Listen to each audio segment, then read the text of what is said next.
Mga master, isa po sa mga magandang balita na ibinahagi ni DepEd Secretary and Vice President Inday Sara Duterte sa naganap po na selebrasyon ng opening ng National Teachers Month, no. Ito pong nangyari po ito doon sa Bohol, no. Nagkaroon po ng isang pahayag si Vice President Duterte kung saan nabanggit po niya ang plano po ngayon ng DepEd at ng GSIS. Hindi po talaga natin madi-deny na yung DepEd ang pinakamalaking bahagi ng mga miyembro na nandun po sa GSIS.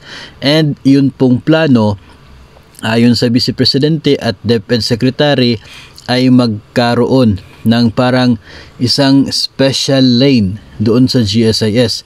Mga personnel na naka-assign na yung trabaho ay para lang talaga na mabigyan ng aksyon ang mga problema ng mga guro. About to sign a memorandum of agreement with GSIS with a dedicated and exclusive lane for teachers in all branches of GSIS. And there will be an assigned team in GSIS to exclusively handle teachers' concerns. Yun nga mga master, no, isang magandang balita na para bang isa sa mga inaabangan at hinihintay din ng mga DepEd personnel dahil na rin po sa napakaraming problema na atin din po nababasa galing po mismo sa inyo po ng mga sumusubaybay sa atin pong social media accounts. Marami po tayong mga nababasang mga problema po ninyo with the GSIS, and I think with this move by the DepEd Secretary and the GSIS ay matutulungan po yung maraming guro na may mga concern with their loans, maging doon na rin sa kanilang mga remittances doon po sa GSIS. Iba kasi kapag mayroon talagang exclusive na mga personnel ng GSIS na siyang magbibigay ng focus doon sa mga pangailangan ng mga guro. Especially na ito ay para sa lahat ng mga GSIS branches. So kahit saan kang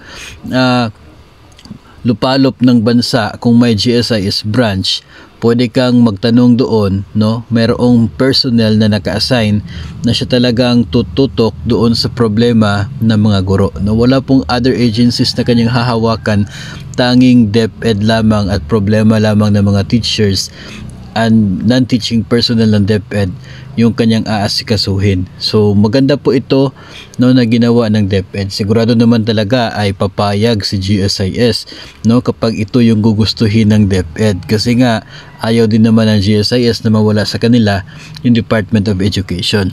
Matatandaan po natin na nung dati pa po, sinabi na po ni Vice President and DepEd Secretary Duterte na if ever ay hindi maging maganda yung serbisyo ng GSIS, ay yung DepEd na mismo yung lalayo from the GSIS.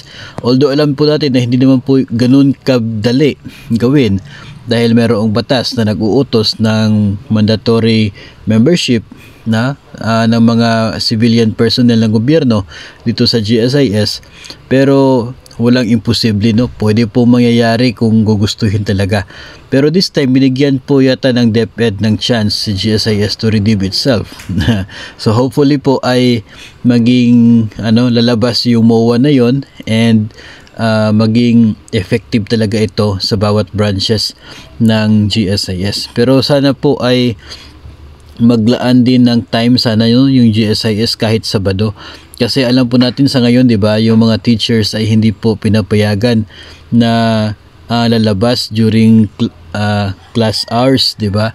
Kasi dapat walang makaka-distract doon sa kanila pong focus sa pagtuturo. So paano naman kung magkakaroon nga ng ganyang lane kung yung mga teachers ay hindi pwedeng lumabas sa paaralan para magtanong doon sa GSIS, no? Sana ay bahagi ng kanilang memorandum of agreement ang concern din na yan, nang sa ganun ay ma-maximize sa mga teachers yung benepisyo nitong magiging agreement ng GSIS at DepEd.